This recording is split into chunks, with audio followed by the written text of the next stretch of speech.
საღამომშვიდობის თბილისის დროით ზუსტად 7 საათი ეთერშია პოსტების მთავარი საინფორმაციო გამოშვება. მე ანა აშურდია ვარ, ხალხებში ნახავთ. ფასდაკლებული პროდუქტების სტენდები და სპეციალური შეთავაზებები მომხმარებლებისთვის. დღეიდან დიდ ქსელურ მარკეტებში 15 სახეობის პროდუქტის შეძენა ფასდაკლებით არის შესაძლებელი. რა სასურსათო პროდუქტები მოხდა სოციალურ კალათაში. ხელისუფლების პრაგმატული პოლიტიკის შედეგი და საქართველოს პროგრესის მორიგი აღიარება. მთავრობის გამჭირვალობით არჩევნების პოზიტიური გავლენით და გლობალური აღქმის ინდექსით საქართველო მოწინავე პოზიციებზეა. გავლენიანი საერთაშორისო ორგანიზაციის კვლევის შედეგები მთავარ გამოშვებაში. გადამდგარი მინისტრები დაშლილი მთავრობა და მმართველი პარტიის მარცხი ადგილობრივ არჩევნებში. დიდ ბრიტანეთში მწვავე პოლიტიკური კრიზისია. მოუწევს თუ არა პოსტის დატოვება პრემიერ კիր სტარმერს. მასშტაბური სპეცოპერაცია თბილისსა და რეგიონებში დაკავებულია ეგრეთ წოდებულ ქურდულ სამყაროსთან კავშირში მყოფი 44 პირი. რა მტკიცებულებები დევს საქმის მასალებში. ბიზნესის ხელშეწყობის პროგრამა ფართოვდება, რას ითვალისწინებს თბილისის მერიის პროგრამა და ვის შეუძლია ისარგებლოს შეთავაზებით.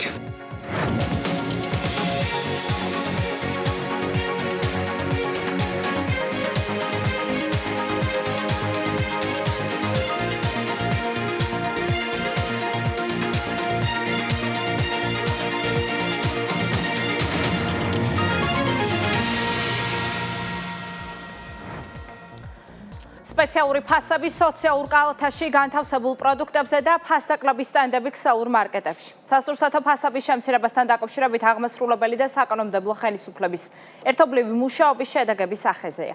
დღეიდან მოსახლეობას საშუალება ეძლევა დაახლოებით 15 სახის პროდუქტი დიდ ქსელურ მარკეტებში ფასდაკლებით შეიძინოს. ფასდაკლებული პროდუქტების კალათაში მაკარონი, ფქვილი, წიწიბურა, ზეთი, პური, კვერცხი, ბრინჯი და სხვა პირველადი მოხმარების სასურსათო პროდუქტები. სოციალური კალათის ფასდაკლებით შეთავაზება საპარლამენტო კომისიის მიერ დასკვნაში ასახული რეკომენდაციების შესაბამისად მოხერხდა. სოციალური პასუხისმგებლობა კი საქართველოში არსებულმა ყველა ქსელურმა მარკეტმა გაიზიარა. ფასდაკლება მუდმივად იმოქმედებს, პროდუქტების სია კი ყოველკვირეულად განახლდება. ნუცა კოროშინაძე გიამბობთ. უკვე დღეიდან ქსელურ მარკეტებში შესულ მომხმარებლებს პირველადი მოხმარების სასურსათო პროდუქტების შემცირებული ფასი დახვდებათ. ცალკე კუთხედ განთავსდა ფასდაკლებული პროდუქტების სტენდი, ეგრეთ წოდებული სოციალური კალათა. საუბარია 15 ძირითად პროდუქტზე, რომელსაც განსაკუთრებული ფასდაკლება შეეხო. ფასი გაიაფთა მაკარონზე, ფქვილზე, წიწიბურაზე, ზეთზე, პურზე, კვერცხზე, ბრინჯსა და სხვა პირველადი მოხმარების სასურსათო პროდუქტებზე. ფასების შემცირება საპარლამენტო კომისიის დასკვნაში ასახული რეკომენდაციების საფუძველზე განხორციელდა. ინიციატივას საქართველოში მოქმედი თითქმის ყველა მსხვილი ქსელური მარკეტი შეუერთდა. მათი განცხადებით ფასდაკლებები მუდმივ რეჟიმში იმოქმედებს, ხოლო შეღავათიანი პროდუქტების ჩამონათვალი ყოველკვირეულად განახლდება. შევადგინეთ პროდუქტების სია, რასაც ჩვენი მომხმარებლები ყოველდღიურად იყენებენ. დავიწყეთ აქტიური თანამშრომლობა ჩვენს მომწოდებლებთან და იმაზე ზრუნავთ, როგორ გაგვეიაფებინა და უფრო ხელმისაწვდომი გაგვეხადა ეს პროდუქტები. ამ თანამშრომლობის საფუძველზე 7 მაისიდან დავიწყეთ აქცია, რომელიც ყოველკვირეულად განახლდება და მომხმარებელს საშუალებას მისცემს ეს პროდუქტები შეიძინოთ უფრო მეტად ხელმისაწვდომ ფასად და ყოველდღიური საყიდლები უფრო მეტად მომგებიანი გახადონ. მაისის თვიდან უკვე დავამატეთ დამატებით აქცია სახელად ჩვენთვის შერჩეული, სადაც მომხმარებელს შეუძლია კიდევ უფრო ღრმა ფასდაკლებით შეიძინოს ეს პროდუქტები. ეს არის ძირითადად ბურღულეული, რძის პროდუქტი, გაყინული ქათმის ხორცი, იქნება თუ ფრინველის სხვა ნაწილი, რომელიც შედის ჩვენი მომხმარებლების პირველად კალათაში. ყოველ კვირას ეს პროდუქტები ჩანაცვლდება სხვა ალტერნატიული პროდუქტებით, რაც საშუალებას მისცემს ჩვენ მომხმარებლებს ერთდაიგივე პროდუქტი არ იყიდოს და კონდეს შესაძლებლობა მრავალფეროვანი ასორტიმენტი შეიძინოს ამ ფასდაკლების ფარგლებში. პროდუქციის ამოცნობა მომხმარებლებს მარტივად შეეძლებათ. ყველა მათგანზე დატანილია ტოპ ფასის მანიშნებელი. მაგალითისთვის, თუ ერთ-ერთ დიდ ქსელურ მარკეტში ბრინჯის ფასი აქამდე 8 ლარი და 95 თეთრი იყო, ახალი ფასი 5 ლარი და 99 თეთრი იქნება. შვრის ფანტელის შეძენას 2 ლარი და 95 თეთრის ნაცვლად ლარი და 99-ად შეძლებთ. ქვილის ფასი 4 ლარი და 50 თეთრიდან 3 ლარს ლარსა და 99 თეთრამდე შემცირდა. კარაქი 11 ლარი და 95 თეთრიდან 5 ლარსა და 99 თეთრამდე გაიაფთა. მაიონეზ კი 2 ლარი და 70 თეთრის ნაცვლად ლარ და 59 თეთრად შეიძენთ. მაკარონი კი 2 ლარი და 19 თეთრიდან ლარსა და 59 თეთრამდე შემცირდა. ქათამის შემთხვევაში ფასი 9 ლარიდან 7 ლარსა და 59 თეთრამდეა შემცირებული. მაწონი კი 2 ლარი და 95 თეთრის ნაცვლად ლარი და 99 თეთრი ღირს. სოციალური ინიციატივის ფარგლებში კომპანია აგროჰაბმა მიიღო გადაწყვეტილება, რომ წამოეწყო პროექტი, რომელიც შესთავაზებს მომხმარებელს ყოველდღიური მოხმარების პროდუქტებზე კიდევ უფრო შეყავათიან ფასებს. აღნიშნული პროექტის ფარგლებში ჩვენ შექმნით კონკრეტული კატეგორია ტოპ ფასი, რომელიც საკუთარ თავში მოიცავს ისეთი პირველადი მოხმარების პროდუქტის კატეგორიებს, როგორიც არის ფქვილი, ზეთი, მაკარონი, ბრინჯი, კარაქი და ასე შემდეგ. ანუ ყველა ის პროდუქტი, რომელიც ჩვენი ყოველდღიურობის განუყოფელი ნაწილია. სოციალური პასუხისმგებლობის საკითხში უნივერსალმა მიიღო გადაწყვეტილება, რომ ჩართულიყო პროექტში, რომლის მიზანიც არის მომხმარებლებს შესთავაზოთ პირველადი მოხმარების პროდუქტები დაბალ ფასად. ამავე პროექტის ფარგლებში შევიმუშავეთ ლოგო, რომელიც მომხმარებელს თავროზები მიანიშნებს და მარტივად ამოიცნობს მომხმარებელი ამ პროდუქტებს. აქცია იმოქმედებს 1-დან 2 კვირის ვადით თვის ჭრილში, რომელიც იქნება აუცილებლად მუდმივად. მივესალმებით ინიციატივას, რომელიც შეეხება სოციალურ პროდუქტებზე და სამოხმარებლო კალათის პროდუქტებზე ფასების კიდევ უფრო გაიაფებაზე.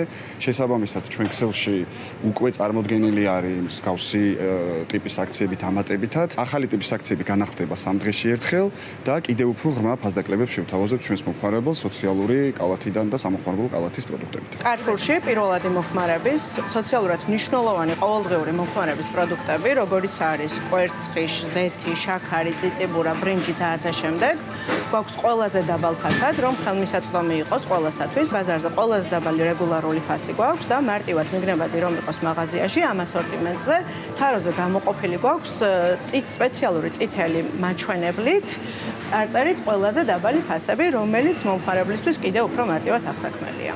დღესვე ცნობილი გახდა, რომ სუპერმარკეტი გვირილა ახალ კამპანიას დაიწყებს, რომლის მიხედვითაც პენსიონერები და სოციალურად დაუცველები ყველა პროდუქტს თამბაქოს გარდა ქსელში 10%-იანი ფასდაკლებით შეიძენენ. სოციალური ბარათის მფლობელებისათვის ფასდაკლება გავრცელდება სააქციო პროდუქტებზეც.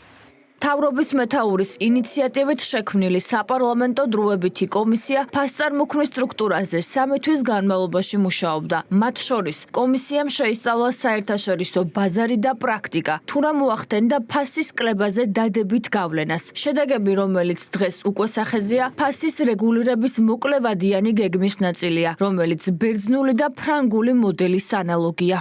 ფასებთან დაკავშირებით შექმნილია სამთავრობო და საპარლამენტო კომისია, რომელმაც აქტიურად იმუშავა და გამოკვეთა პრობლემური საკითხები სამომხმარებლო ფასებთან დაკავშირებით. მნიშვნელოვანი არის, რომ მთავრობასა და ბიზნესს შორის კომუნიკაციის შედეგად გამოიკვეთა 15 პირველადი მოხმარების პროდუქტი, რომელიც ყველაზე მნიშვნელოვანი არის მომხმარებლისთვის და სპეციალური ადგილები, სადაც ფასდაკლებული 15 დასახელების პროდუქტი იქნება წარმოდგენილი. ეს არის მოკლევადაში შედეგი. ვფიქრობთ, რომ უნდა გაგრძელდეს მუშაობა, რათა საბოლოო შედეგი ფასებთან მიმართებაში უკვე გრძელვადაში იქნეს მიღწეული. შევისწავლეთ არაერთი ქვეყნის გამოცდილება, როდესაც მოკლევადიან პერიოდში მოხდა ასე ვთქვათ სუბუქი ინტერვენცია ბაზარზე და ერთ-ერთი რეკომენდაცია იყო ეგრეთ წოდებული ბერძნული მოდელი და მე ძალიან მოხარული ვარ, რომ ქსელებმა ბერძნული მოდელის მსგავსი საოჯახო კალათა შექმნეს, რომელშიც ძირითადად 12-დან 15-მდე საბაზისო პროდუქტია. აღნიშნული ბერძნული მოდელის მიზანი არის, რომ მომხმარებლისთვის ამ 15 პროდუქტზე ყოველთვის იყოს საუკეთესო ფასი. პირველადი ეფექტი უკვე სახეზეა. სასურსათო პროდუქციის, მედიკამენტებისა და საწვავის ფასწარმოქმნის სტრუქტურის შემსწავლელმა დროებითმა კომისიამ მომზადებულ დასკვნაში საშუალო და გრძელვადიანი ხედვებიც გაწერა. ხელისუფლების პრაგმატული პოლიტიკის შედეგი და საქართველოს პროგრესის საერთაშორისო აღიარება. მთავრობის გამჭვირვალობა, არჩევნების პოზიტიური გავლენა და გლობალური აღქმის ინდექსი. ამ ინდიკატორებში ჩვენი ქვეყანა ევროპაში მოწინავე პოზიციებზეა. დემოკრატიის აღქმის ყველაზე მასშტაბური ყოველწლიური კვლევა საერთაშორისო შემფასებელმა ცენტრმა გამოაქვეყნა საქართველოს ევროპის ერთადერთი სახელმწიფოა, სადაც მთავრობის გამჭვირვალობა დადებითად არის შეფასებული. დემოკრატიის აღქმის ინდექსით კი ჩვენი ქვეყანა უსწრებს ევროპის, ევროკავშირისა და ნატოს წევრ არაერთ სახელმწიფოს. საქართველოს იმ ქვეყნების საუკეთესო ათეულშიც მოხვდა, სადაც არჩევნების გავლენა დადებითად არის შეფასებული. დეტალებს ნინო საულქვაძე გვიამბობს. საერთაშორისო რეიტინგებში საქართველოს პოზიციებს ბოლო წლებში მნიშვნელოვნად იმყარებს. დემოკრატიის აღქმის 2026 წლის ანგარიშის მიხედვით ჩვენი ქვეყანა ევროპაში ლიდერია ისეთ ინდიკატორში, როგორიცაა მთავრობის გამჭვირვალობა, რომელიც საქართველოს ხელისუფლების ერთ-ერთი პრიორიტეტია. ანგარიშს ნატოს ყოფილი გენერალური მდივნის ანდრეს ფოგ რასმუსენის მიერ დაფუძნებული დემოკრატიების ალიანსი აქვეყნებს. ანგარიშის მიხედვით მთავრობის გამჭვირვალობით საქართველოს ევროპაში პირველ ადგილს იკავებს და ევროპის ერთადერთი სახელმწიფოა, სადაც მთავრობის გამჭვირვალობა დადებითად არის შეფასებული. გამჭვირვალობა არის ჩვენთვის პრიორიტეტი. ამ მიმართულებით საქართველოს აქვს აღნიშნული ინდექსით მოწინავე პოზიციაზე ევროპაში. აი ეს გამოწვეული არის იმ რეფორმებითა და გადაწყვეტილებებით, რომელიც მთავრობის მიერ იქნა მიღებული. პირველ რიგში ეს ეხება მთავრობის მიერ ყველა განკარგულებისა თუ დადგენილების ნებისმიერი ბრძანების საჯაროდ გამოტანას და გამოქვეყნებას, რითაც ჩვენ რა თქმა უნდა პირველ რიგში ვაზღვევთ კორუფციულ რისკებს. ნებისმიერ დაინტერესებულ პირს შეუძლია ნახოს თუ რა გადაწყვეტილებებს იღებს მთავრობა და ამასთან დაკავშირებით თავისი მოსაზრებები წარმოადგინოს. დემოკრატიის აღქმის 2026 წლის ანგარიშის ფარგლებში გლობალური აღქმის ინდექსიც გამოქვეყნდა, რომელიც ეფუძნება მსოფლიოს მასშტაბით 50,000-მდე რესპონდენტის შეფასებებს. ინდექსის მიხედვით საქართველოს მსოფლიოში 38 ადგილზე გავიდა და ევროპის საუკეთესო 20-ში მოხვდა. პოზიტიური შეფასებით საქართველოს უსწრებს ევროპის, ევროკავშირის და ნატოს წევრ არაერთ სახელმწიფოს. საქართველოს აგრძელებს განვითარებას, დემოკრატიულ განვითარებას, გამჭვირვალობაზე, ანგარიშვალდებულობაზე დაფუძნებულ განვითარებას, რაც ბუნებრივია აისახება კიდევაც კეთილდღეობის გაუმჯობესებაში და ეკონომიკური სისტემების დაშქარებაში. საქართველოს იმ ქვეყნების საუკეთესო ათეულშიც მოხვდა, სადაც არჩევნების გავლენა დადებითად არის შეფასებული. ამ თვალსაზრისით ჩვენი ქვეყანა ევროპის და ჩრდილო-ატლანტიკური ალიანსის ქვეყნების საუკეთესო სამეულშია უნგრეთთან და ამერიკასთან ერთად. ევროპაში კი მეორე ადგილს იკავებს. ავტორიტეტული საერთაშორისო ორგანიზაციის დადებითი შეფასებების სახელისუფლებო გუნდისთვის მორიგი დასტურია იმისა, რომ ქვეყანაში დემოკრატიული პროცესები წინ მიდის. ხელისუფლება იღებს გადაწყვეტილებებს, რაც მნიშვნელოვანია ზოგადად გამჭვირვალობისთვის, ანგარიშვალდებულებისთვის, მოსახლეობისადმი პასუხისგებლიანი პოლიტიკისთვის და ამავე დროს, რა თქმა უნდა, მისასალმებელია, როდესაც ასევე აღიარებას მოიპოვებს ხოლმე ქვეყანა ბევრისთვის, რა თქმა უნდა, ჩვენთვის და მით უმეტეს უცხოელებისთვისაც ალბათ უნდა იყოს ერთგვარი პასუხი. თუ რეალურად სადგას საქართველოს ხელისუფლება, რეალურად საით მიდის საქართველოს, ბევრჯერ არის ხოლმე კითხვა საით მიდისო, მიდის იქით მეტი გამჭვირვალობისკენ, მეტი ანგარიშვალდებულებისკენ. ეს არის კიდევ ერთი საერთაშორისო აღიარება, ის ინდიკატორები, რომელიც რასმუსენის დასკვნაში არის წარმოდგენილი, კიდევ ერთხელ აჩვენებს იმას, რომ სახელმწიფოში, სადაც სწორად მიმდინარეობს რეფორმები, სადაც სწორად მიმდინარეობს იმ სახელმწიფოში მოქალაქეების ინტერესების დაცვა, სრულად არის ასახული. ეს არის პასუხი ყველა იმ ძალისთვის, როგორც ქვეყნის შიგნით, ასევე გამორჩეულად ქვეყნის ფარგლებს გარეთ, ვინც საქართველოს აბრალებს 1000 ტყუილს, არის მუდმივი საუბარი მიღებულ დეკლარაციებში დემოკრატიულ უკუსლაზე და ასე შემდეგ. პირიქით, სწორედ ამ კვლევამ აჩვენა, რომ გამჭვირვალეობა მთავრობის საქართველოში არის ძალიან მაღალ ხარისხზე, რომ საზოგადოებას გააჩნია ხელისუფლების მიმართ აღქმა, როგორც დემოკრატიული ხელისუფლების. დემოკრატიის აღქმის ინდექსი მსოფლიოში ყველაზე მასშტაბური ყოველწლიური კვლევა იმის შესახებ, თუ როგორ აღიქვამენ ადამიანები დემოკრატიას. კვლევის ავტორები ხაზს უსვამენ, რომ დემოკრატიაზე მოთხოვნა მსოფლიოში იზრდება, საქართველოს კი ამ მიმართულებით ერთ-ერთ საუკეთესო შედეგებს აჩვენებს. საქართველოში საქონლით საგარეო სავაჭრო ბრუნვა გაიზარდა, მაჩვენებელმა იანვარ-აპრილში $8 მილიარდ გადააჭარბა, რაც წინა წლის შესაბამის პერიოდთან შედარებით 1.7%-ით მეტია. სტატისტიკის ეროვნული სამსახურის ინფორმაციით რეკორდულად გაზრდილია ექსპორტის მონაცემებიც და პირველ 4 თვეში $2 მილიარდ-ზე მეტი შეადგინა. ეკონომიკურ გუნდში აღნიშნავენ, რომ ქვეყანაში ბიზნეს აქტივობა პოზიტიური დინამიკით გამოირჩევა, რაც გავლენას ახდენს როგორც ადგილობრივი პროდუქციის ექსპორტის, ისე რეექსპორტის ზრდაზე და დადებითად აისახება ეკონომიკურ მაჩვენებლებზე. თუ შევაფასებთ 4 თვის ექსპორტის მაჩვენებლებს, ვნახავთ დაახლოებით 21%-იანი ექსპორტის ზრდა ფიქსირდება და ასევე რეკორდულია ექსპორტის მოცულობა 4 თვის ჭრილში. რა თქმა უნდა, ყოველივე ზემოაღნიშნული კიდევ ერთხელ მეტყველებს, რომ ქვეყანაში იზრდება ბიზნეს აქტივობა, რაც გამოიხატება ერთის მხრივ ადგილობრივი წარმოების ზრდაში, რომელი პროდუქციის გატანაც ხდება საერთაშორისო ბაზრებზე, ხოლო მეორეს მხრივ იზრდება რეექსპორტირებული პროდუქტის მაჩვენებელი, რაც საბოლოო ჯამში პოზიტიურად აისახება ეკონომიკური ზრდის ტენდენციებზე. ახალ ისტორიულ მაქსიმუმამდე გაიზარდა მთლიანი ექსპორტის მაჩვენებელი საქონლისა იანვარ-აპრილში 2.440 მილიონ დოლარამდე არის ეს მაჩვენებელი, რაც 21%-იანი ზრდა არის. საქართველოს აგრძელებს ძლიერ ეკონომიკურ ზრდას და ძლიერ ზრდას საგარეო ვაჭრობაში ექსპორტის კომპონენტში. ექსპორტი არის ჩვენი პრიორიტეტი საექსპორტო პოტენციალის განვითარება და ბუნებრივია ყოველივე ეს საბოლოო ჯამში გვაჩვენებს დადებით შედეგებს ეკონომიკური ზრდის მიმართულებით. კიშინოვი 14-15 მაისს ევროპის საბჭოს მინისტრთა კომიტეტის 135 სესიას მასპინძლობს. ევროპის ქვეყნების საგარეო საქმეთა მინისტერიალში მონაწილეობს საქართველოს საგარეო საქმეთა მინისტრი. თუმცა მოლდოვის საგარეო საქმეთა სამინისტრომ აკრედიტაციაზე უარი უთხრა ქართულ დამოუკიდებელ მედია საშუალებებს ტელეკომპანია პოსტ-ტივის იმედსა და რუსთავიორს. ამ გადაწყვეტილებით კი სამ ქართულ მედიას ევროპის საბჭოს მინისტრთა კომიტეტის სესიის გაშუქების შესაძლებლობა არ მისცა. მედიის შეზღუდვასთან დაკავშირებით ჩვენ განმარტება ვთხოვოთ მოლდოვას საგარეო უწყებას, თუმცა კონკრეტული პასუხის ნაცვლად მათ მოლდოვას კანონმდებლობაზე მიგვითითეს.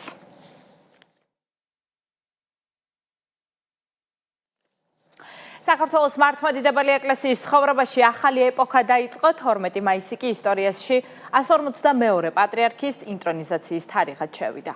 შიო მესამის აღსაყდრების საზეიმო ცერემონია სვეტიცხოვლის უძველეს ტაძარში ემოციური სანახავი იყო მთელი ქვეყნისთვის, თუმცა ანტიეროვნული ძალები ისტორიული მნიშვნელობის დღის ნაცვლად ერის ერთიანობამ აახელვა. რაც ოპოზიცია და მათთან დაკავშირებული ჯგუფები, რომლებიც უკვე წლები აღიად ეწინააღმდეგებიან ძლიერი ეკლესიის არსებობას, ავტორიტეტულ ინსტიტუტზე შეტევას აგრძელებენ. ზიზღისა და სიძულვილის ენის გამოყენებით პატრიარქ ილია მეორის შემდეგ მათი თავდასხმის სამიზნე პატრიარქი შიო მესამია. ანა შანიძე ამბობთ. და თქვენი სახელით მიულოცო მას და სრულიად საქართველოს ეს განსაკუთრებული უდიდესი დღე. გუშინდელ ისტორიულ დღეზე საუბრით გახსნა შალვა პაპუაშვილმა პლენარული სხდომა. პარლამენტის თავმჯდომარემ შიო მესამეს პატრიარქად აღსაყდრება მიულოცა და აღნიშნა, რომ საზოგადოება, რომელიც იშვიათი მოვლენის მოწმე გახდა, განსაკუთრებული სიხარულით იყო აღსილი. ვიყავით მომსწრე ისეთი მომენტისა, რომელიც იშვიათად ხდება ხოლმე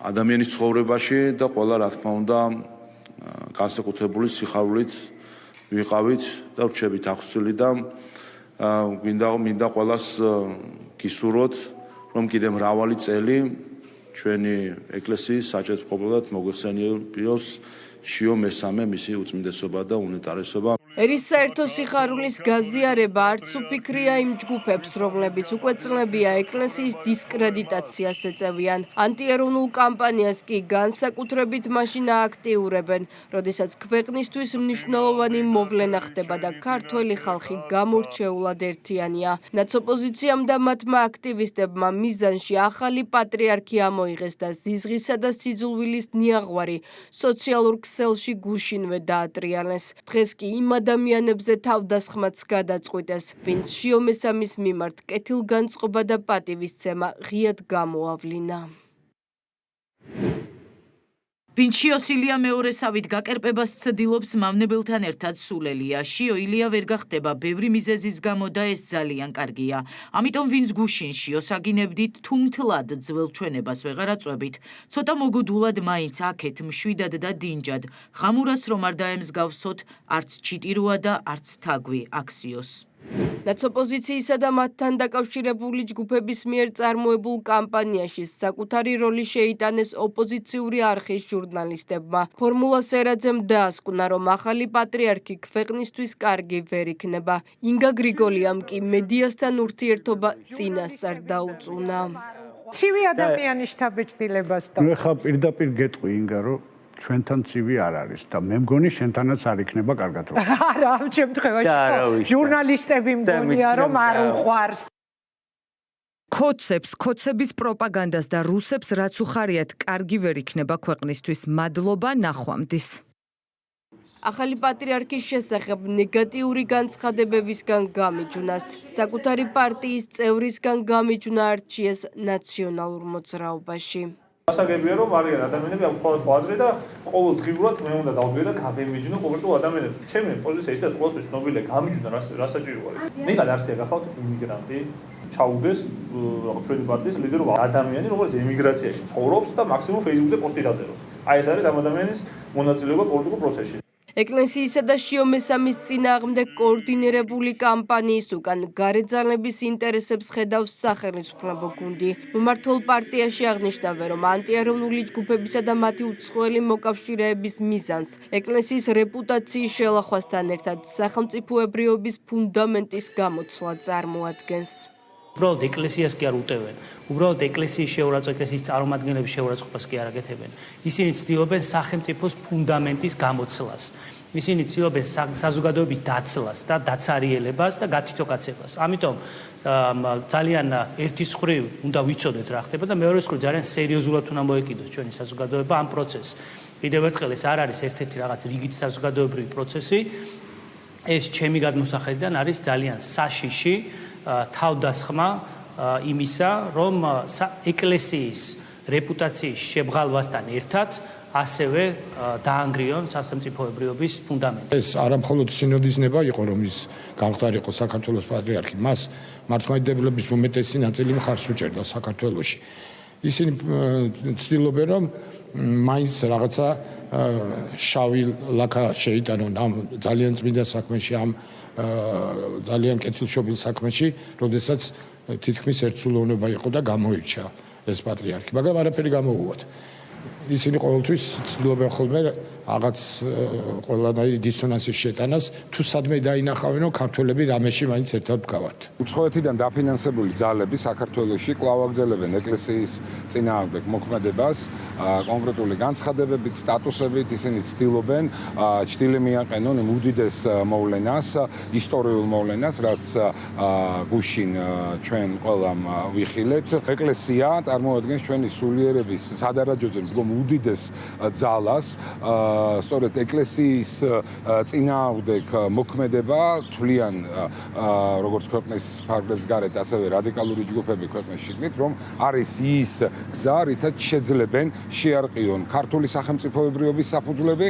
შიომესამის ინტრონიზაციის საზეიმო ცერემონია სვეტიცხოვლის საკათედრო ტაძარში გუშინ გაიმართა. პროცესი ამაღელვებელი აღმოჩნდა თავად ახალი პატრიარქისთვის და ყველასთვის, ვინც ისტორიული დღის სიდიადე გაითავისა.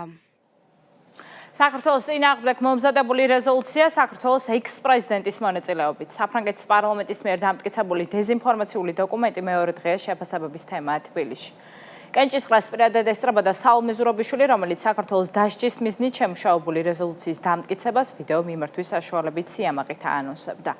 ზურაბიშვილის მსგავსად ტექსტის შინაარსს სრულად იზიარებს ნაც ოპოზიცია. მმართველი გუნდისთვის კი პარიზში მიღებულ დეზინფორმაციულ დოკუმენტს არავითარი პოლიტიკური წონა არ გააჩნია. დეტალებით თეგლა ბესტავაშვილი. მოგესალმებით საფრანგეთიდან, პარიზიდან, საფრანგეთის ეროვნული ასამბლეიდან, სადაც იგეგმება ამ საჰამოს საქართველოს საკითხზე ახალი რეზოლუციის მიღება. თბილისიდან პარიზში ჩავიდა და განსაკუთრებული კმაყოფილებით დაანონსა, რომ მონაწილეობას მიიღებდა იმ სხდომაში, სადაც საკუთარი ქვეყნის წინააღმდეგ უსამართლო რეზოლუციას მიიღებდნენ. სხდომასაც დაესწრო და მეტიც დოკუმენტის შინაარსიც სრულად გაიზიარა. ეს ექს-პრეზიდენტის მიერ საქართველოს წინააღმდეგ მოქმედების მორიგი სერია. უარგუმენტო ბრალდებებისა და უსაფუძვლო კრიტიკის შემცველ რეზოლუციაში, რომელიც საფრანგეთის პარლამენტის ქვედა პალატის მიერ დამტკიცდა სხვადასხვა საქმეებზე დაკავებული მსჯავრდებულების გათავისუფლებაზეა საუბარი. ისმის მოწოდებები საქართველოს ევროკავშირში გაწევრიანების პროცესის გაყინვასთან დაკავშირებით და ასევე მოთხოვნილია საქართველოს მოქალაქეების დასანქცირება და იმ კანონების გაუქმება, რომლებიც ხელისუფლებამ სუვერენიტეტის განმტკიცების მიზნით მიიღო. ერთადერთი ვინც ზურაბიშვილის ანტიევროპულ ქმედებას მხარს უჭერს და იწონებს რადიკალური ოპოზიცია, რომელიც კვლავ ორმაგი სტანდარტით ხელმძღვანელობს. პარადოქსულია ნაციონალური მოძრაობის შეფასება. ირაკლი ფავლენიშვილი თვლის, რომ ევროკავშირის პოლიტიკაში ჩარევის უფლება არავის აქვს, თუმცა მისი განცხადებები საქართველოს სუვერენიტეტის უარყოფისას ანალოგიური შინაარსით არ არის გაჯერებული. ევროკავშირის პოლიტიკა შეუძლებელია იყოს სხვისი საქმე, ეს არის შიდა საქმე საფრანგეთს. სახელისუფლებო გუნდის წევრებისთვის დეზინფორმაციებზე აგებულ რეზოლუციებსა და დოკუმენტებს არანაირი ფასი არ აქვს და მხოლოდ შანტაჟის პოლიტიკის გაგრძელებას ემსახურება. სალომე ზურაბიშვილის მხრიდან კი ქვეყნის ინტერესების საწინააღმდეგო მოქმედება მმართველი გუნდისთვის მორიგი ილუსტრაციაა იმისა, რომ ოპოზიცია საკუთარი ქვეყნის წინააღმდეგ მოქმედებს და საერთაშორისო ასპარეზზე ქვეყნის იმიჯის დაზიანებას ცდილობს. ეს რეზოლუცია არის ერთგვარი სახე რადიკალების ძალიან კარგად ასახავს იმ სულისკვეთებას, რადიკალურ სულისკვეთებას, რასაც ეს ძალები განასახიერებენ, მათ შორის სალომე ზურაბიშვილი. დღეს აბსოლუტურად სხვა გარემოა, აბსოლუტურად სხვა განწყობებია, აბსოლუტურად სხვა მოლოდინებია მომავალთან დაკავშირებით. მოლოდინები მეტი დიალოგის, მოლოდინები მეტი თანამშრომლობის და არა აი ეს რაღაც ძველი მცდელობები, ერთი და იგივე მცდელობები, რომ ქვეყანასთან აბსოლუტურად ყუილების საფუძველზე და არანაუთხიცებულების გარეშე ბრალდებების საფუძველზე მოხდეს მეტი ურთიერთობების უფრო მეტად გაფუჭება. ყოველგვარ ღირებულებას მოკლებულია ის რეზოლუცია და ზოგადად რეზოლუციები, სადაც სიმართლეზე არ საუბრობენ რეზოლუციის ავტორები და ცდილობენ ძალმომრეობით ქვეყანაზე მოახდინონ ზემოქმედება, სანქციებით ქართველ ხალხს და ქართველი ხალხის მიერ არჩეულ ხელისუფლებას აიძულონ ისეთი ქმედების შესრულება, რაც არ შედის ქართველი ხალხის ინტერესში. კიდევ ერთი მორიგი რეზოლუცია არის, რომელიც არ ეფუძნება არც ფაქტებს და რომელიც არის კიდევ ერთხელ იმ ჭორაობის და იმ ასე ვთქვათ რადიკალური ოპოზიციის პირდაპირ რიტყვი ვორდინგი, ანუ ის წინადადებები, რომელსაც რადიკალური ოპოზიცია იყენებს. ყველაზე ცუდი ამ რეზოლუციის მიღება თუ განხილვაში არის ის, რომ მისი ავტორი, მისი შემოქმედი, მისი დამყენებელი და ლობისტი არის ქართველი. საფრანგეთის ამ პარლამენტის ამ რეზოლუციას ხელი შეუწყო თუ ინიციატორი არ იყო საქართველოს ყოფილმა პრეზიდენტმა სალომე ზურაბიშვილმა და კიდევ ერთხელ დაადასტურა, რომ მთელი მისი საქმიანობა როგორც პრეზიდენტის პოსტზე და მე უკვე შემდგომში პოსტ-პრეზიდენტობის პერიოდში დაფუძნებული არის ქართველი ერის საწინააღმდეგო ნაბიჯების გადადგმაზე. საფრანგეთის ეროვნული ასამბლეის მიერ მიღებულ რეზოლუციას სამართლებრივი ძალა არ აქვს, თუმცა ეს საქართველოს პარლამენტის მხრიდან ქვეყნის შიდა საქმეებში ჩარევის მცდელობად უკვე შეფასდა. გადამდგარი მინისტრები დაშლილი მთავრობა და ლეიბორისტული პარტიის მარცხი ადგილობრივ არჩევნებში. აიღებს თუ არა დიდ ბრიტანეთში მწვავე პოლიტიკურ კრიზისზე პასუხისმგებლობას მოქმედი პრემიერ-მინისტრი. კირ სტარმერის გადადგომას მისივე თანაპარტიელების ნაწილი ითხოვს, თუმცა არ ჩქარობს თავად სტარმერი. საერთაშორისო პრესა მის შემცვლელ კანდიდატებზე უკვე ღიად ალაპარაკდა. მორიგი პოლიტიკური კრიზისი ბრიტანეთში გასულ კვირას ლეიბორისტული პარტიისთვის წარუმატებელ არჩევნებს მოჰყვა, სადაც პარტიამ ინგლისის მასშტაბით ადგილობრივ არჩევნებში თითქმის 1500 მანდატი დაკარგა. ველსში ხელისუფლებას ჩამოშორდა, შოტლანდიის პარლამენტის არჩევნებში კი ყველაზე ცუდი შედეგი აჩვენა.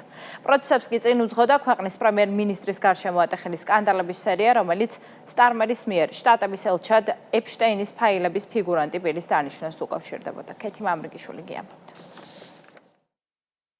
მწვავე პოლიტიკური კრიზისი დიდ ბრიტანეთში დარჩება თუ არა კირ სტარმერი დაუნინგ სტრიტზე. ეს ახლა საერთაშორისო მედიის ყურადღების მთავარი თემაა.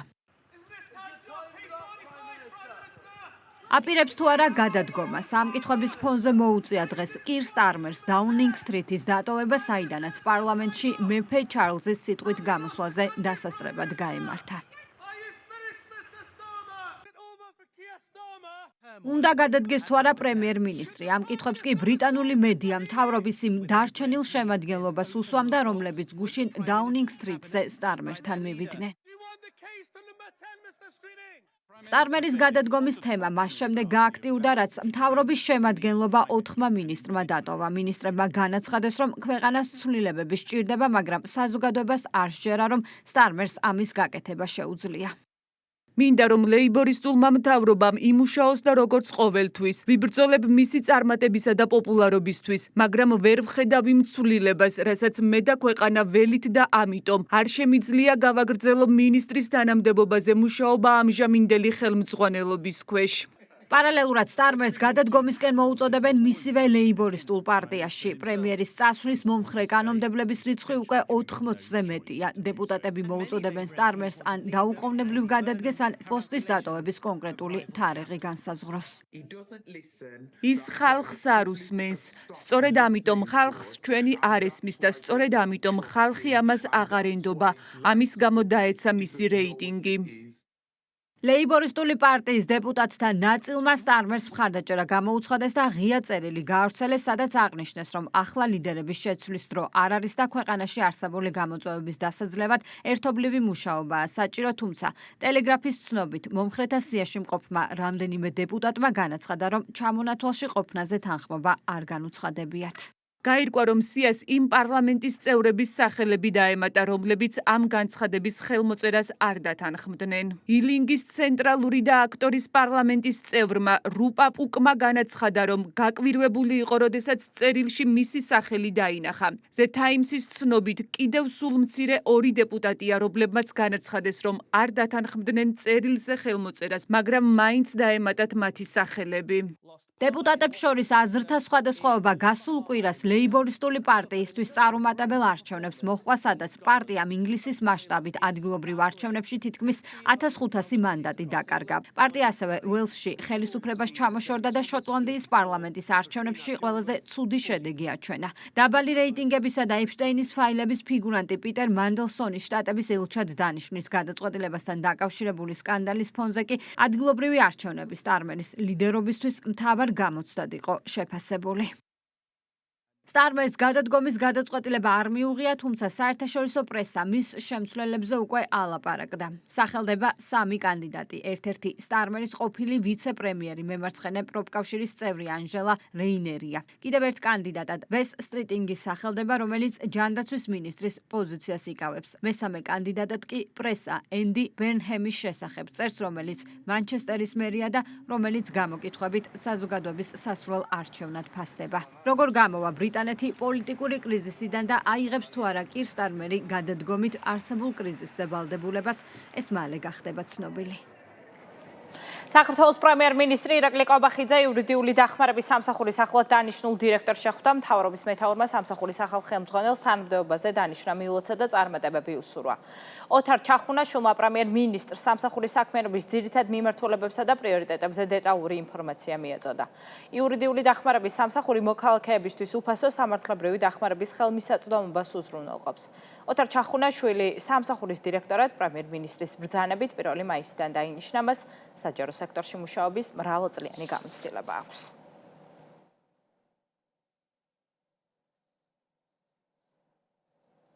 სახელმწიფო უსაფრთხოების სამსახურის უფროსი სახალხო დამცველს შეხვდა. გეკა გელაძემ და ლევან იოსელიანმა ადამიანის უფლებებისა და უსაფრთხოების საკითხები განიხილეს. საუბარი შეეხო საქართველოს ოკუპირებულ ტერიტორიებსა და საოკუპაციო ხაზის გასწვრივ არსებულ ვითარებას. სუსის ხელმძღვანელმა ხაზგასმით აღნიშნა, რომ ადამიანის უფლებების დაცვის სტანდარტის კიდევ უფრო გაუმჯობესების მიზნით მნიშვნელოვანია 2 ინსტიტუციის შორის თანამშრომლობის გაღრმავება.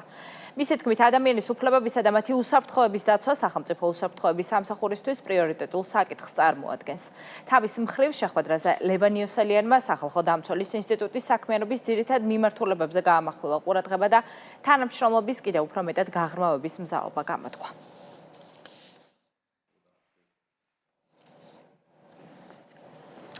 მასშტაბური სპეცოპერაცია თბილისსა და რეგიონებში დაკავებულია ქურდულ სამყაროსთან კავშირში მყოფი 54 პირი.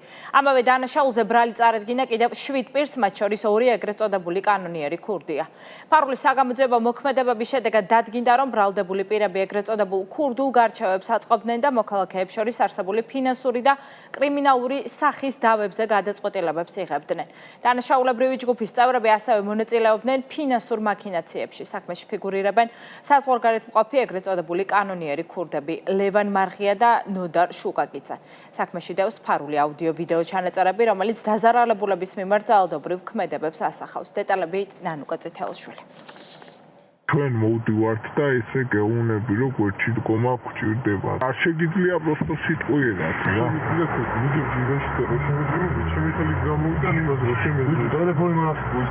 ამ ფარულ აუდიო ჩანაწერში დანაშაულებრივი ჯგუფის წევრები ვინმე სანდრიკა და ზაზუნა დაზარალებულს მუქარით აიძულებენ, რომ ინტერნეტის საშუალებით მათთვის ცესხი გააქტიუროს. უარის შემდეგ კი მას ტელეფონს ართმევენ.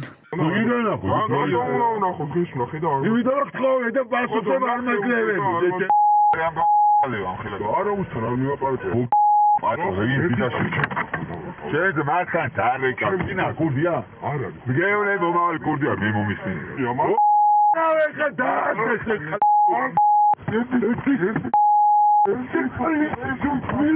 დანაშაულებრივი სქემის მეორე ეპიზოდში ამავე კრიმინალური დაჯგუფების სხვა წევრები სესხის გამოტანას ამჯერად სხვა დაზარალებულს აიძულებენ. გამოძალვისას კი მსხვერპლი სავარაუდოდ ძმასთან დარეკვას ცდილობს, რა დროსაც ისინი მას ტელეფონს ართმევენ, შემდეგ კი სიტყვიერ და ფიზიკურ შეურაცხყოფას აყენებენ. ერთგვარში მოვიდა 15 ჩემი დედა გიდი.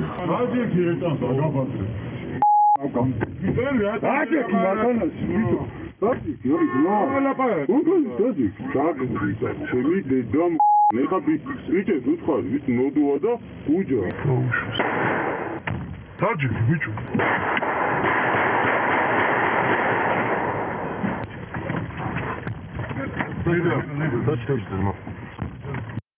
ეს დანაშაულების მხოლოდ ორი ეპიზოდია. კრიმინალურ სქემაში სხვა პირებიც მონაწილეობდნენ. მესტო, წამალა, კიკი, ზუხბა, რიჟა, პასკო, თინიკა, ზაზუნა, სანდრიკა, პოპოშა, ბეროზა, პროფესორა და ხალა. კრიმინალური დაჯგუფების წევრები ახლად დაკავებულები არიან. ბოლო 24 საათის განმავლობაში შინაგან საქმეთა სამინისტროს მიერ ქვეყნის მასშტაბით ჩატარებული ოპერატიული ღონისძიებების შედეგად ქურდულ სამყაროსთან კავშირში მყოფი 44 პირია დაკავებული.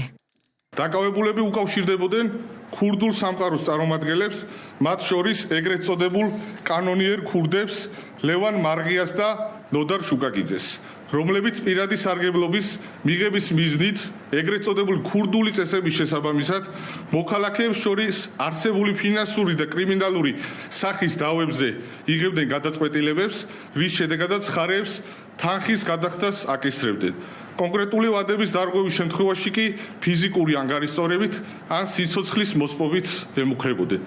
სქემა სათავეში ქურდული სამყაროს წარმომადგენლები, მათ შორის ეგრეთ წოდებული კანონიერი ქურდი ლევან მარღია, იგივე ზუგდიცკი და ნოდარ შუკაკიძე მეტსახელად გლდანსკი ედგნენ. ირკვევა, რომ დანაშაულებრივი ჯგუფის წევრები წინასწარ შემუშავებული გეგმის მიხედვით ავტომობილებით თბილისის სხვადასხვა უბანში გადაადგილდებოდნენ, არჩევდნენ კონკრეტულ პირებს, შემდეგ კი მუქარისა და ფიზიკური ძალადობის მეშვეობით მსხვერპლებს სესხების გაკეთებას აიძულებდნენ. ბანკიდან აღებულ თანხას საკუთარ ანგარიშზე ირიცხავდნენ, საბოლოოდ კი ფული დანაშაულებრივი სქემის სათავეში მყოფ ეგრეთ წოდებულ კანონიერ ქურდებთან იგზავნებოდა. გარდა ამისა, თანამზრახველები ეგრეთ წოდებულ კანონიერ ქურდებს ინფორმაციას თბილისში მცხოვრები იმ მოქალაქეების შესახებაც აწვდიდნენ, რომლისგანაც შემდგომში ფულის გამოძალვა იქნებოდა შესაძლებელი. დანაშაულებრივი ჯგუფის წევრები წინასწარ შემუშავებული გეგმის მიხედვით თბილისის სხვადასხვა უბანში ავტომობილებით გადაადგილდებოდნენ, არჩევდნენ კონკრეტულ პირებს და მათი ნების საწინააღმდეგოდ ინტერნეტ ბანკის საშუალებით ააქტიურებდნენ სესხებს, რის შედეგადაც საკუთარ ანგარიშზე გადარიცხვით მათ საწინააღმდეგოდ ეუფლებოდნენ დიდი ოდენობით თანხებს. 44 დაკავებულს ბრალი უკვე წარედგინა, კიდევ 7 პირს პენიტენციურ დაწესებულებაში, ნაწილს კი დაუსწრებლად, მათ შორის საზღვარგარეთ მყოფ 2 ეგრეთ წოდებულ კანონიერ ქურდს. დანაშაულის დამტკიცების შემთხვევაში მათ 15 წლამდე თავისუფლების აღკვეთა ემუქრებათ.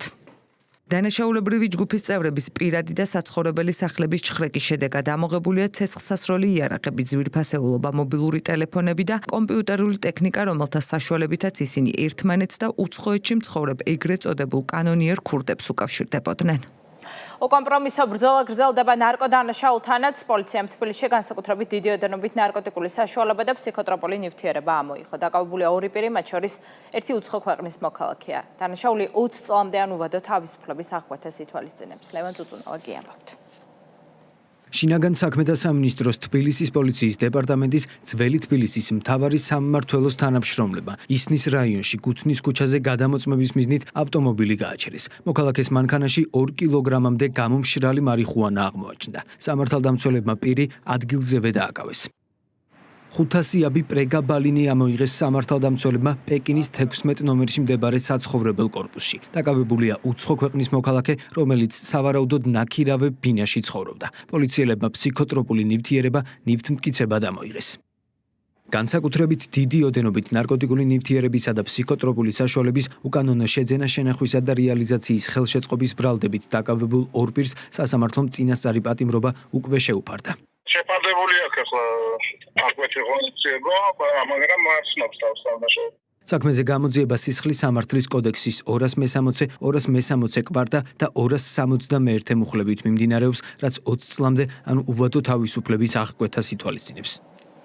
პროკურატურამ დიდი ოდენობით ქრთამის აღებისა და ქრთამის აღებაში დახმარების ფაქტზე სამ პირს ბრალდება წარუდგინა. საქმე ეხება ფინანსთა სამინისტროს საგამოძიებო სამსახურის მიერ ადიგენისა და წალკის მუნიციპალიტეტებში კორუფციული ფაქტების გამოვლენას უწყებამ სამი პირი დააკავა. გამოძიების ინფორმაციით, ადიგენის მუნიციპალიტეტის მერის წარმომადგენელმა სახელმწიფო საკუთრებაში არსებულ მიწის ნაკვეთებზე საკემპინგე სივრცის მოწყობის სანაცვლოდ დამხმარე პირის მეშვეობით მოქალაქეს ქრთამის სახით მოსთხოვა და გამოართვა 10,000 აშშ დოლარი. დაკავებულია წალკის მუნიციპალიტეტის მერის წარმომადგენელიც, რომელმაც ერთ-ერთ ადმინისტრაციულ ერთეულში ყალბი ცნობები გასცა, რაშიც ქრთამის სახით 1000 ლარი მოითხოვა და აიღო. დანაშაული 7-დან 11 წლამდე თავისუფლების აღკვეთას ითვალისწინებს. ადიგენის მუნიციპალიტეტის მერის წარმომადგენელმა ერთ-ერთ ადმინისტრაციულ ერთეულში სახელმწიფო საკუთრებაში არსებული მიწის ნაკვეთებზე ტურისტებისათვის საკემპინგე სივრცის მოწყობაში სამსახურებრივი მფარველობის სანაცვლოდ დამხმარე პირის მეშვეობით მოქალაქეს ქრთამის სახით მოსთხოვა და გამოართვა 10,000 ამერიკული დოლარი. ასევე საქმეზე ჩატარებული გამოძიებით დადგინდა, რომ წალკის მუნიციპალიტეტის მერის წარმომადგენელმა ერთ-ერთ ადმინისტრაციულ ერთეულში ყალბი ცნობები გასცა, რაშიც ქრთამის სახით 1000 ლარი მოითხოვა და აიღო. დაკავებულებს ბრალდება ქრთამის, დიდი ოდენობით ქრთამის აღების და ქრთამის აღებაში დახმარების ფაქტებზე წარედგინათ, რაც სასჯელის სახით და ზომად 7-დან 11 წლამდე თავისუფლების აღკვეთას ითვალისწინებს. ადგილობრივი წარმოების მხარდაჭერა, ეკონომიკური აქტივობის გაზრდა და ახალი სამუშაო ადგილების შექმნა. დედაქალაქში მიკრო და მცირე ბიზნესის ხელშეწყობის პროგრამა ფართოვდება. გაიზარდა როგორც საერთო ბიუჯეტი, ასევე თითოეული მეწარმისთვის გათვალისწინებული დაფინანსების მაქსიმალური ოდენობა. პროგრამის ფარგლებში ბენეფიციარები თანადაფინანსებას მიიღებენ ტექნიკური აღჭურვილობის, დანადგარებისა და ტექნოლოგიების შესაძენად. თანადაფინანსების მაქსიმალური ოდენობა 50,000 ლარია. თბილისის მერიამ განცხადების მიღება უკვე დაიწყო. დეტალებით მარიამ რადიანი. თბილისის მერიის მიკრო და მცირე ბიზნესის ხელშეწყობის პროგრამის მასშტაბები გაიზარდა. წელს მეწარმეებს 50,000 ლარამდე დაფინანსების მიღება შეეძლებათ. ამის შესახებ დედაქალაქის მერმა დღეს გამართულ მუნიციპალიტეტის მთავრობის ხდომაზე განაცხადა. კახა კალაძის თქმით, პროგრამაში მონაწილეობა თბილისში რეგისტრირებულ ყველა მოქმედ მიკრო და მცირე მეწარმეს შეეძლება, ვინც ბაზარზე მინიმუმ 2 წელია უწყვეტად ოპერირებს. უპირატესობა იმ კანდიდატებს მიენიჭებათ, ვინც მერიას განვითარებაზე ორიენტირებულ ბიზნეს გეგმას წარუდგენს. განსაკუთრებული აქცენტი კი იმ პროექტებზე გაკეთდება, რომლებიც პროდუქციის დამუშავებასა და დამატებითი ღირებულების შექმნას გულისხმობს.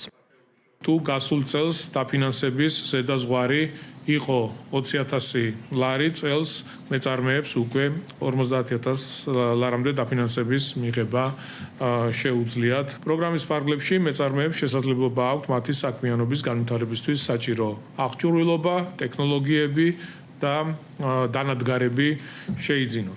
წელს პროგრამის დაფინანსების ჯამური ბიუჯეტიც გაიზარდა და თითქმის 9,5 ლარს აღწევს. თუმცა აღნიშნული თანხა შესაძლოა აპლიკაციების ხარისხიდან გამომდინარე კიდევ უფრო გაფართოვდეს. პროგრამა გამონაკლისებსაც ითვალისწინებს. მომსახურებისა და სწრაფი კვების ობიექტებზე თანადაფინანსება არ ვრცელდება. ჩვენ მაქსიმუმ გავცემთ 50,000 ლარს, თუმცა თუ საუბარია 5,000 ლარამდე, თითქმის მთლიანად 90% ადგილობრივი ხელისუფლება აფინანსებს. თუ საუბარია 20,000 ლარამდე, 85%-ს ვაფინანსებთ ჩვენ. ამის შემდეგ, რა თქმა უნდა, იზრდება 30,000 ლარამდე, ეს არის უკვე 20% თანამონაწილეობა მეწარმისგან და 80 ჩვენგან, ხოლო თუ საუბარი არის 30,000 ლარზე მეტ დაფინანსებაზე, ჩვენ ვაფინანსებთ 70%-ს, მაგრამ არა უმეტეს 50,000 ლარიც. პროგრამის მიზანი მიკრო და მცირე ბიზნესის მხარდაჭერა, ეკონომიკური აქტივობის გაზრდა და ახალი სამუშაო ადგილების შექმნა. ქართული სოციალური საწარმო კოდალა ერთ-ერთი ის წარმატებული კომპანიაა, რომელსაც განვითარებაში გასულ წელს სწორედ თბილისის მერია დაეხმარა. კოტე სვანიძე განმარტავს, რომ თანადაფინანსების პროგრამა მისი საწარმოს პერსპექტივების საგრძნობლად გააფართოვა. ჩვენ შაშან ვისარგებლეთ მერის ეკონომიკური განვითარების სამსახურის პროგრამით, რომლის ფარგლებშიც მოვახდინეთ წარმოების მასშტაბის გაზრდა, შევიძინეთ ისეთი ინოცე დანადგარები, რომლებიც უაზრობ საშუალებას გავამართლოთ საწარმოო პროცესი და ამავდროულად შევქმნათ დამატებითი სამუშაო ადგილები. ჩვენი მთავარი მისია, როგორც მოგახსენეთ, არის შემოყირების დასაქმება, ახალგაზრდების დასაქმება და ხელშეწყობა და ქართული პროდუქტის შექმნა. თბილისის მერიამ განაცხადების მიღება უკვე დაიწყო. აპლიკაციების წარდგენის ბოლოვადად კი 1 ივნისია განსაზღვრული. მიკრო და მცირე ბიზნესის ხელშეწყობის პროგრამა 2025 წელს ამოქმედდა, რომლითაც უკვე 53 მეწარმე მისარგებლა. სახსრების ენდოპროთეზირების პროგრამა გრძელდება. ყველა იმ მოქალაქეს, რომელიც სახელმწიფო დაფინანსებას მიიღებს, დედაქალაქის მუნიციპალიტეტი 6,000 ლარს გამოუყოფს. პაციენტებს კლინიკისა და პროთეზის ტიპის არჩევის შესაძლებლობა ექნებათ. მუხლისა და მენჯ-ბარძაყის ენდოპროთეზირების საჭიროების მქონე მოქალაქეების დასახმარებლად მიმდინარე წლის ბიუჯეტში 2 მილიონი ლარია გათვალისწინებული. თბილისის მერიას დაფინანსების მოთხოვნით ათეულობით ადამიანმა უკვე მიმართა. დეტალებით ბორენა ონიანი. Medicamentul მკურნალობა, როდესაც არის უშედეგო, გადავდივართ ქირურგიულ ჩარევაზე. სახსრების ენდოპროთეზირება პაციენტებს რამდენიმე სათანადო პროცედურისა და დიაგნოზის შემდეგ უტარდებათ. პრობლემა სახსრების ძლიერი ტკივილითა და მოძრაობის შეზღუდვით იწყება. ორთოპედი ნუკრიელის ბარაშვილი ქირურგიული ჩარევის ეფექტიანობაზე საუბრობს. აღნიშნავს, რომ მერიის პროგრამის ამოქმედების შემდეგ მომართვიანობა გაიზარდა და დაფინანსებით საკმაოდ ბევრი ადამიანი სარგებლობს. საკმაოდ დიდია, გაახალგაზრდავდა და მომართვიანობამაც იმატა. გაახალგაზრდავდა, ასე ვთქვათ, ჩარევები, ანუ ახალგაზრდა ასაკში უფრო მეტი და მეტი ესაჭიროებათ ასეთ პაციენტებს და მომართვიანობად შესაბამისად მატულობს. საკმაოდ შედეგიანი არის ესეთი ოპერაციები, ძალიან დიდი შვება არის ეს მოსახლეობისთვის, იმართება და ეს ის ასაკია პენსიამდე, რომელიც არის შრომის უნარიანი მოსახლეობა.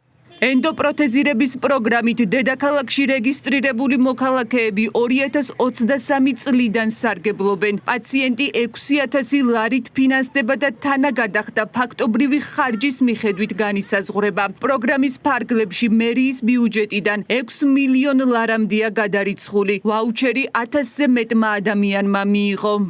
ნახევარი სახელმწიფომ დააფინანსა, 12,000-იანი გავიკეთე, 6,000 სახელმწიფომ დამიფინანსა, ნახევარი მე შევიტანე. ძალიან ბედნიერი ვარ, მადლობა მერიას, მადლობა სახელმწიფოს, რა ვიცი, აი ნამდვილად თავიდან დავიბადე, იმიტომ რომ იმდენად ბედნიერი ვარ, არც ტკივილი, აღარც სიარულითაც კოჭლობდი კიდევაც და ძალიან მაყოფილი ვარ ამ ყველაფრით. მათ ვისაც მუხლისა და მენჯ-ბარძაყის ენდოპროთეზირება სჭირდებათ, თბილისის მერიაში ფორმაასი და კალკულაცია უნდა წარადგინონ. ადამიანები კლინიკას და პროთეზის სახეობებს თავად ირჩევენ. სამედიცინო დაწესებულება პაციენტთან შეთანხმებით დიაგნოზს ელექტრონულ რეჟიმში ავტომატურად მერიას გადასცემს. დაფინანსებიდან მალევე იგეგმება ოპერაცია. პროგრამით ის პაციენტები სარგებლობენ, რომლებსაც საყოველთაო ჯანდაცვის სახელმწიფო პროგრამის დაფინანსება არა აქვთ. იგი ითვალისწინებს იმ პაციენტების დაფინანსებას, რომლებიც ვერ იღებენ მომსახურებას საყოველთაო პროგრამის ფარგლებში და შესაბამისად იღებენ ყოველთვიურად, უბრალოდ ერთჯერად ოპერაციაზე 6,000 ლარის ვაუჩერის ღირებულების თანხას. თბილისის მერის განცხადებით პროგრამის განხორციელება საარჩევნო დაპირება იყო და მისი მიზანი ენდოპროთეზირების საჭიროების მქონე მოქალაქეებისთვის ოპერაციული მკურნალობის ხელმისაწვდომობის უზრუნველყოფაა. ჩვენი საარჩევნო დაპირება იყო ეს არის სახსრების ენდოპროთეზირების პროგრამა, რომელსაც წელსაც ვახორციელებთ და რა თქმა უნდა გათვალისწინებულია ბიუჯეტში. როდესაც ადამიანს აქვს აღნიშნული პრობლემა, წარმოადგენს ძალიან დიდ დისკომფორტს, გადაადგილება უჭირთ, ზოგადად პრობლემურია და გვინდა რომ დავეხმაროთ ამ ყველაფრის პროცესრიგებაში, მოგვარებაში. სახსრების ენდოპროთეზირების პროგრამისთვის მიმდინარე წლის ბიუჯეტიდან 2 მილიონი ლარია გამოყოფილი. აფხაზეთის ავტონომიური რესპუბლიკის იძულებით გადაადგილებულ პირთა სამინისტრომ და ახალგაზრდულმა მოძრაობამ დავითიანმა ურთიერთთანამშრომლობის მემორანდუმი გააფორმეს. მიზანი ახალგაზრდებში აფხაზეთის ისტორიული, კულტურული და ეროვნული მემკვიდრეობის შესახებ ცნობიერების ამაღლება. აღონისძიების ფარგლებში ინტელექტუალური კონკურსი გაიცანი აფხაზეთი დაიცავი მემკვიდრეობაც ჩატარდა. განსაკუთრებით ეს პროექტი ძალიან მნიშვნელოვანია იმ მხრივ, რომ ქართულ-აფხაზურ ურთიერთობებში ჩვენი ახალგაზრდები, საპატრიარქოს უნივერსიტეტის სტუდენტები, სხვადასხვა საუნივერსიტეტო ერთიანობის სტუდენტები მიიღებენ შესაძლებლობას და მიეცემათ შესაძლებლობა მიიღონ მონაწილეობა აღნიშნულ პროექტში და ამ პროექტის წარმატებული და გამარჯვებული ახალგაზრდები ისარგებლებენ საქართველოს განათლების სამინისტროს, ჩვენი სამინისტროს ერთობლივი პროგრამებით, რომელთაც ჩვენ სხვადასხვა ბანაკებში, მათ შორის საზღვარგარეთ მიიღებენ მონაწილეობას და ძალიან დიდი იმედი მაქვს, რომ ამ პროექტში ჩაერთვებიან ოკუპირებული ტერიტორიიდან ახალგაზრდები, არა მარტო ჩვენი გალის მოსახლეობის ქართული მოსახლეობა, არამედ უშუალოდ აფხაზები, რომლებიც სოხუმიდან და გუდაუთიდან მიიღებენ მონაწილეობას. დღეს განხორციელდა უკვე პროექტი გაიცანი აფხაზეთი დაიცავი მემკვიდრეობა, რომლის ფარგლებში 30-მდე სკოლის მოსავლემ მიიღო მონაწილეობა, მათ წინასწარ მიეცათ შესაბამისი საკითხავი ლიტერატურა აფხაზეთის კულტურული მემკვიდრეობის შესახებ და დღეს ყველა ნათლად ნახა, რამდენად არის ახალგაზრდებში ცნობიერება გაზრდილი, როგორც ისტორიული ძეგლების მიმართ, ისე ზოგადად აფხაზეთის ისტორიის მიმართ, როგორც ჩვენი ქვეყნის განუყოფელი ნაწილისა. ეს იყო პოსტების საინფორმაციო გამოშვება 7 საათზე, მოხვალამდე გემშვიდობებით ნახვამდის.